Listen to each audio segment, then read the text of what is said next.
I was falsely accused of harming a child while trying to save them. I endured violence, betrayal, and isolation, only to be proven innocent in the end. I work for an electric company, and get sent out mainly to check on power lines. During a routine check for outdated wiring, I ended up in a suburban neighborhood. I was at the top of the pole, doing my thing, when I heard a kid crying. I looked down and saw a baby crawling around in someone's backyard, wearing nothing but a diaper. I looked around and didn't see any parents, but assumed someone was just watching where I couldn't see them. A few minutes go by, and the kid is still crying, no parents, so I get worried. I head down and walk over to the house and start banging on the door, yelling if anyone is home. I get really worried at this point and call 911. I spoke to a lady, and explained the situation, and told her the address. She asked if I could somehow get into the backyard to check on the kid and maybe look in some windows on my way back there to see if anyone was inside. I say sure, and she mentions that a squad car is on the way. I go over to the fence and head inside the backyard looking for the kid. When I found him, he was covered in dirt, and stunk horribly. His diaper clearly hadn't been changed in a while. I'm reporting all of this to the 911 operator when I hear a gunshot go off. I got really freaking scared, grabbed the kid, and ran off. I dropped my phone at some point while I was running away, but all I could think was that some crazy was shooting a gun while this kid was left alone. I even thought for a second that maybe someone inside had done it to themselves. All I knew was I was keeping that kid safe. I'm hiding out in my car at this point,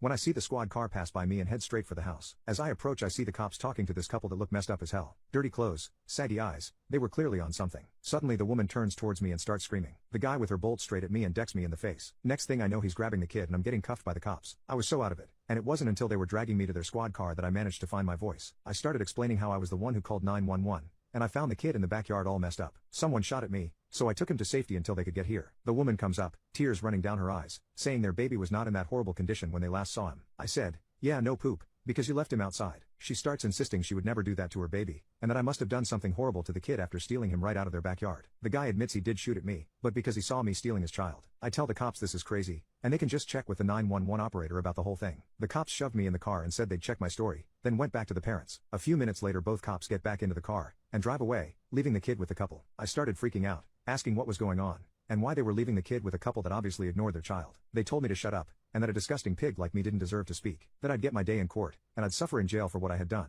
I told them I didn't do anything, and to check with the 911 operator again. They told me no one working right now got a call like mine, nor was there anything reported in the system. They took me in and booked me. I called my girlfriend, and told her to get me a lawyer ASAP because I was being accused of something I didn't do. I was in the holding cell for not even an hour before the others in the cell with me heard what I had been accused of, and I got severely beaten. They had to take me to the hospital, and handcuffed me to the bed. Everyone at the hospital treated me like I was trash, and I still have a broken bone that will never fully recover because I know that the doctor didn't do everything he could to help me. I got news from a cop while in the hospital, who told me the parents were pressing charges, and I was going to jail for a long time. It wasn't until a week later, when my lawyer came through and found the 911 operator I was talking to. Apparently, after I dropped my phone, she tried to call it back but didn't get an answer. She got up to get a coffee, and someone who had just clocked in logged her out of her computer without saving the report she was typing up about me. That was why I wasn't in the system. She ended up leaving a little after that, and that was why when they called in to see if any of the operators knew about my call, no one answered. I was released a little bit after that, and immediately went home to see my girlfriend, only to find she had packed up all of her things and left. She left me a note, saying she couldn't be with a man she would think for even a second did what I had been accused of. When I finally bought myself a new phone, I had a lot of messages on all my socials from people I had known my entire life, calling me a pedo and telling me I deserved to die. The only positive text was from my mom, who told me she heard I had been proved innocent and released, and she wanted me to call her to hear my voice. I met with my lawyer later that day and he told me that CPS showed up and investigated the couple with a cop,